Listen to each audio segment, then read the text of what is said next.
আসসালামু আলাইকুম রহমতুল্লাহ।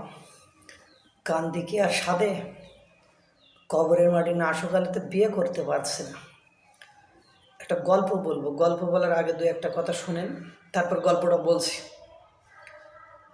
আহ, হাসনাত আবদুল্লাহ যেখান সেখান পাগলের মতো দৌড় মেরে চলে যায়, জীবনের ঝুঁকি নিয়ে হলো। কেন যায় সেটা আপনারা উপলব্ধি করতে পারেননি, কিন্তু উনি বলে দিয়েছে যে কেন উনি যায়। এটা উনি বলে দিয়েছে, কিন্তু আপনারা সেটা বুঝতে পারতেছেন না। এই যে কিছুদিন আগে আহতরা 2 দিন ধরে চেষ্টা করে ব্যারিকেড ভেঙে ডক্টর মোহাম্মদ ইউনুসের বাসভবন অতিথিশালা যমুনার ওখানে গিয়েছিল। ওখানে কিন্তু হাসনাত আবদুল্লাহ গিয়েছিল। তখন একটা কথা বলেছিল যে, ভাই তোরা আমারে মাইরা ফেল, আমার আমার আমার বেঁচে থেকে কী লাভ, কারণ আমি তোদের পারতেছি না সেবা দিতে। কেন এ কথা বলছে? বলছে এ কারণে যে, বলছে আমি তো আওয়ামী লীগ যদি ফিরে আসে তা আমি তো আমাকে এমনি মেরে ফেলবে, অন্য সরকার আসলেও কি আমাকে বাঁচতে দিবে? মানে শুধুমাত্র not only Awami League but also another party যদি ক্ষমতায় আসে আমাকে কি বাঁচতে দিবে? এই হলো অবস্থা। কেন তার এরকম মনে হলো?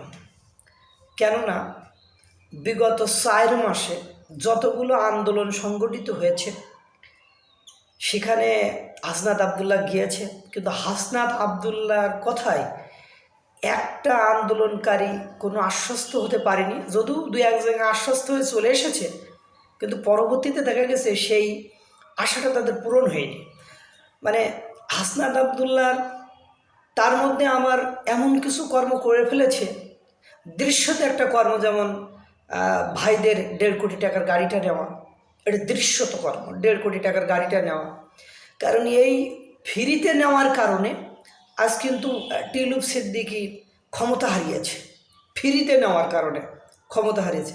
এরপরে দেখেন ওই আহতদের ঘটনার 1 সপ্তাহের ভেতরে উনি ঢাকা কলেজের ওখানে গেলে ওকে মানে হেনস্থা, মানে ওই যে ঢাকা বিশ্ববিদ্যালয় এবং 7 কলেজের মধ্যে যে মারামারি হলো, তাকে অপমান অপদস্থ টানাটানি করলো।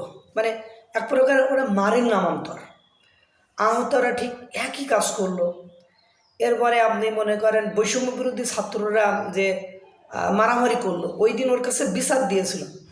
বিচার দেওয়ার পরেও সে কোনো প্রতিকার বা সমাধান করতে পারেনি। এটা এখন পাশাপাশি হাসনাত আবদুল্লাহর 6 মাস আগেকার যে লাইফস্টাইল আর বর্তমান সময়ের যে লাইফস্টাইল, এই দুইটার মধ্যে আকাশ পাতাল পার্থক্য। হ্যাঁ, তার মানে তলে তলে কিছু তো গলে বিষয়টা। এবং সারজিস আলমের বিষয়টা আপনি দেখেন, ওরা একাধিক গাড়ি ব্যবহার করতেছে বিভিন্ন সময়। প্রথমে বলছিল সাসার আছে, এর আছে, তার আছে, পরবর্তীতে দেখা গেল সব সাসা টাসা কি, সব নব্য সাসা।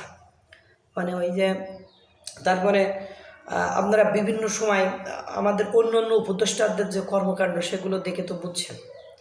এই জন্য যে ভাই ওই যে গল্পটা বললাম, কান্দিকে আর সাদে কবরের মাটি না শুকাইলে তো বিয়ে করতে পারতেছি না, বিষয়টা ঠিক ওরকম হয়ে গিয়েছে।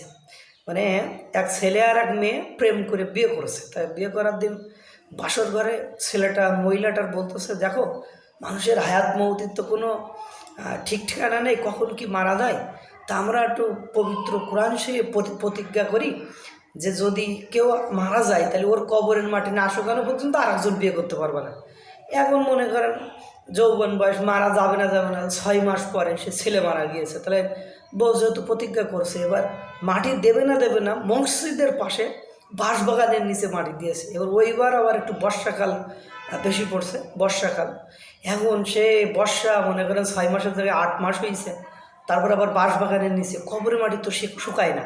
6 মাস পার হয়ে গেছে, এর ভেতরে মানে প্রেম করা তো হয়ে গেছে, বা আবার নতুন করে বিয়ে ঠিক করে, আবার নতুন করে প্রেম করে বিয়ে ঠিক করে ফেলছে। কিন্তু দুর্ভাগ্য হলো সত্য যে ওই যে পবিত্র কোরআন সুরে প্রতিজ্ঞা করছিল কবরে মাটি না শুকালে বিয়ে করতে পারতেছে না, তো ও শুধু কী করে, হাত পা, তখন হাত পাখা ছিল, ফ্যান ছিল না, বিদ্যুৎ ছিল না, হাত পাখা দিয়ে বাতাস দেয় আর সকাল থেকে সন্ধ্যা পর্যন্ত ওই জায়গায় কান্নাকাটি করে।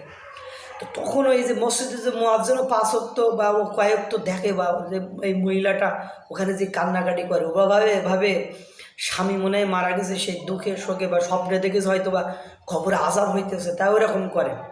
পরবর্তীতে দেখা যায় যে ও শুধু বাতাস দেয়, হ্যাঁ, আর কান্নাকাটি করে। তো হুজুর বলতেছে যে আপনি এভাবে কান্নাকাটি করলে কি কবরে আজাব মাফ হবে?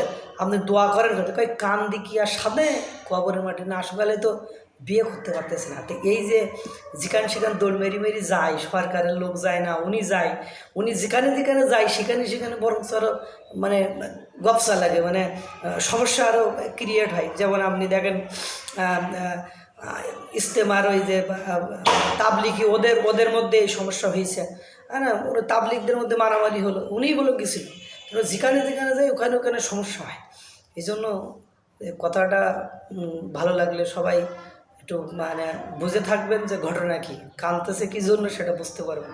আল্লাহ তাআলা সকলকে ভালো রাখুক, সুস্থ রাখুক। আসসালামু আলাইকুম ওয়া রাহমাতুল্লাহ।